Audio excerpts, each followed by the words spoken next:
So let's start with the first one, which is in the deterministic category, which is exhaustive search, right?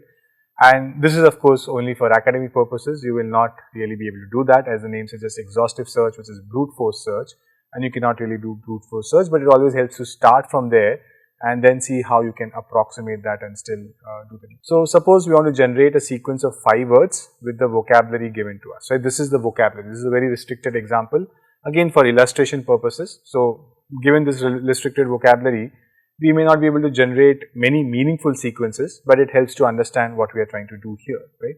So you have a vocabulary of 5 words, okay? So how many sequences of length 5 can you generate? If you have a vocabulary of V words, how many sequences of length 5 can you generate? It's simple. I think I want to generate a sequence of 5 words, and every point I have capital V choices, right? So I can substitute any of the V words here, so it would be V raised to 5, right? That's the total number of sequences I can generate.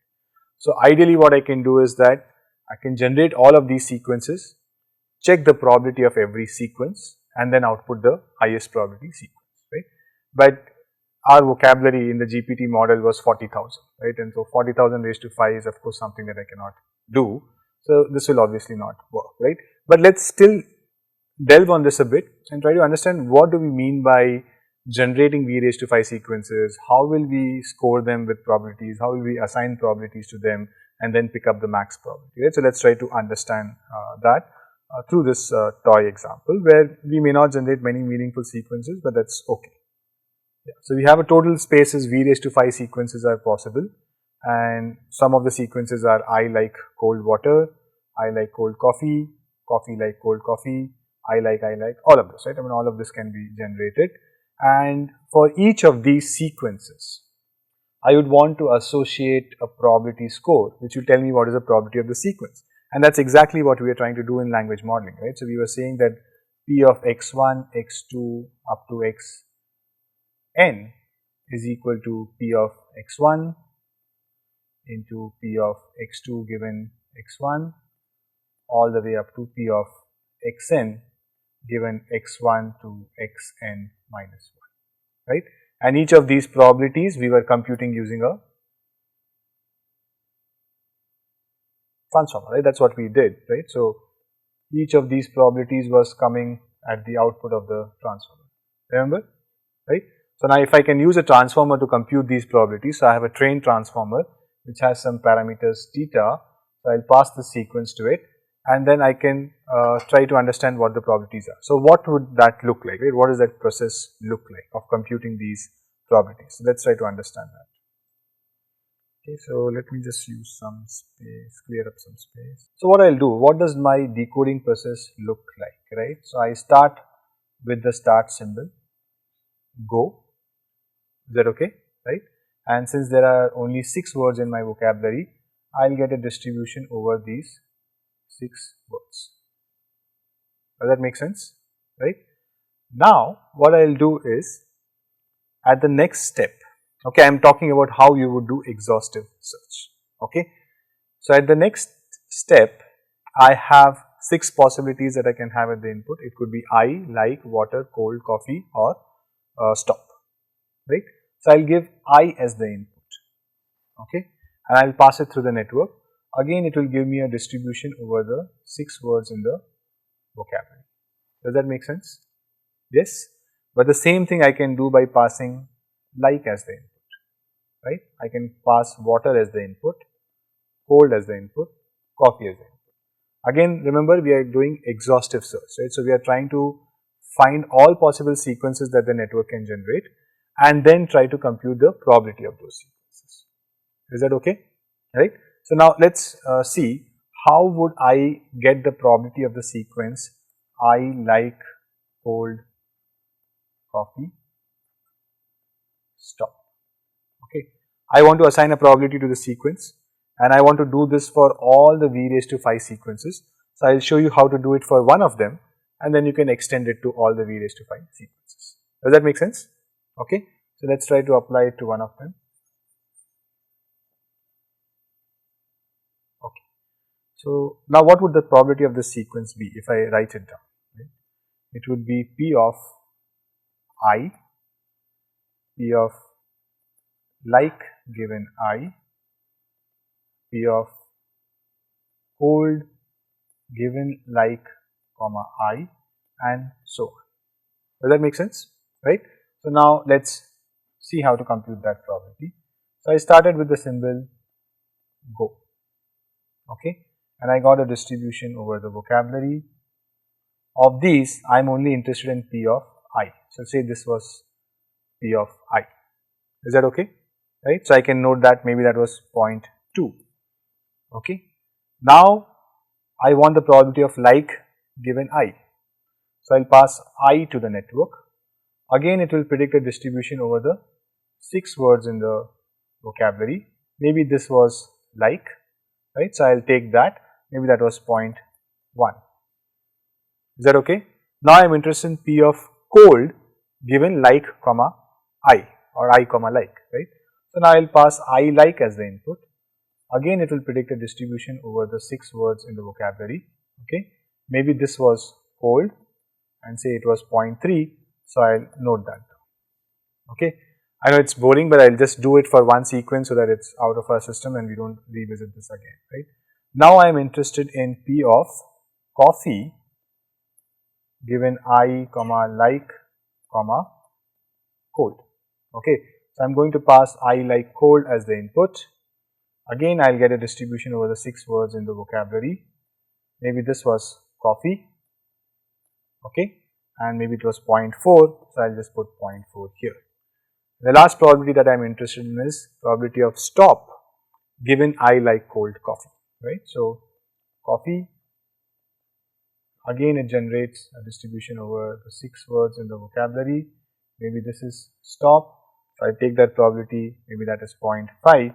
Now, I multiply these numbers 0.2 into 0.1 into 0.3 into 0.4 into this last 0.5, right. So, I multiply these numbers, that gives me the probability of this sequence according to the chain rule, and each of these probabilities was computed using a transformer, as has always been our intention from the beginning of this module on large language models, right. Does all language models.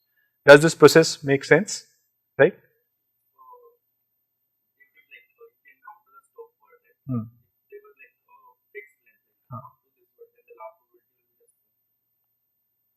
If you just want to generate sequences of length 5, so then you just look at the wherever the 5th word ends. So, this is the 5th output that has been produced, right.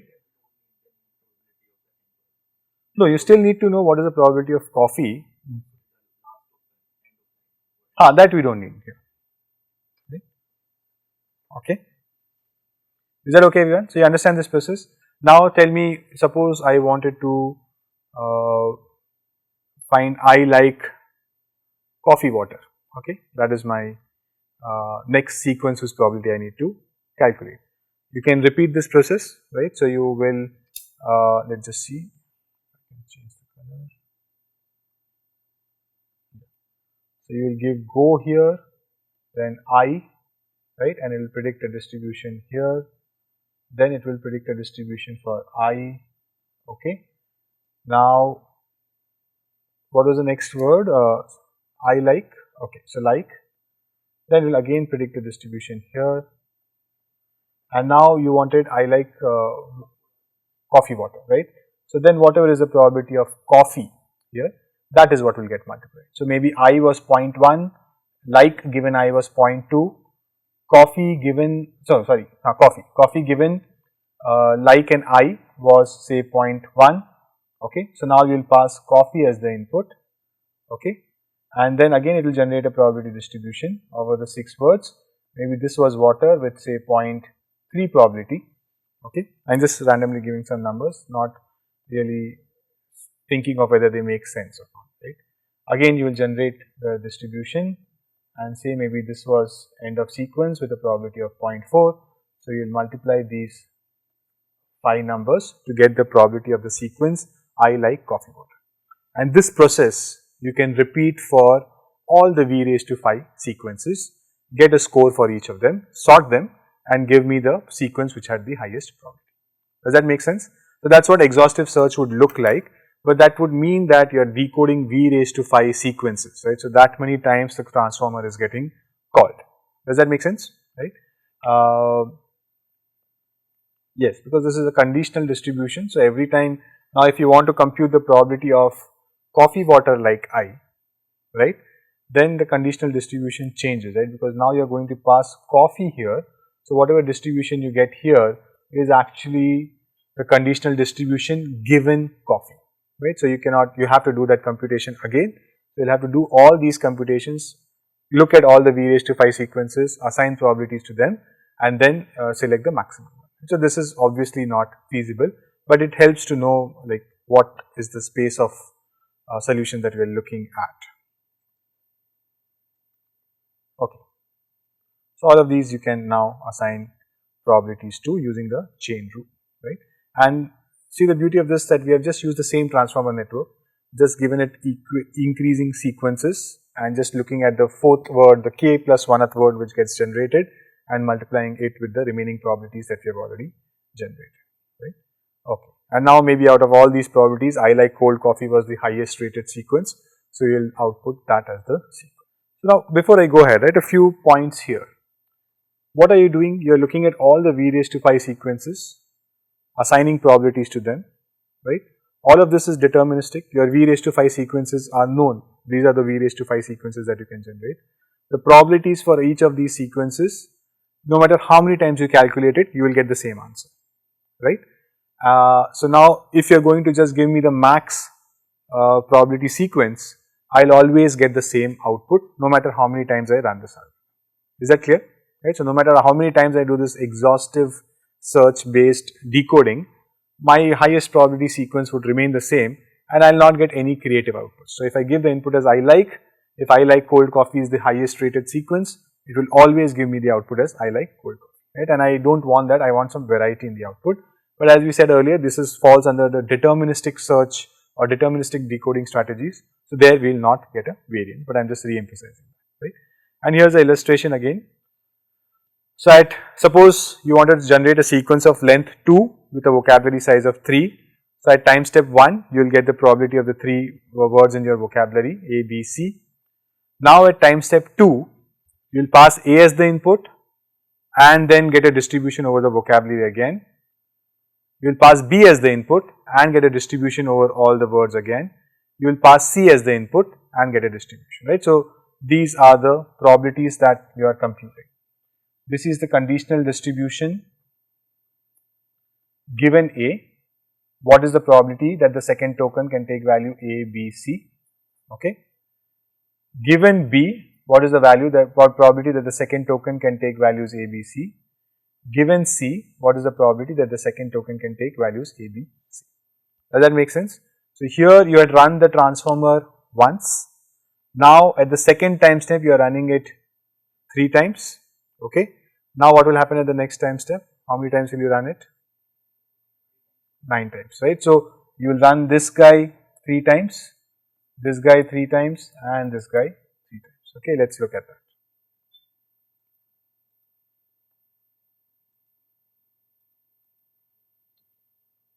Right, and then you will calculate the max of all these 9 sequences that you have computed and output that as the maximum possible sequence. Is that okay? Yes. It should not be P of A comma B, just be probability of the sequence x1 comma x2, whichever sequence has max value, right. So, x1 can take on the values A, B, C, and x2 can also take on the values A, B, C. Is that okay? And so, of these 9 possibilities, whichever has the maximum probability, you will output that. Okay. And if you had a time step 3, remember we are decoding sequences of length 2 only. If you had a time step 3, then you have 27 sequences. You will rank all of them and give me the best possible sequence. Okay. And in practice, of course, we do not have a vocabulary of size of 3, we have a vocabulary size of 40,000. 40,000 raised to even 2 or 3 looks like a enormous task, right. So, exhaustive search, while good to understand what is happening conceptually, not really recommended.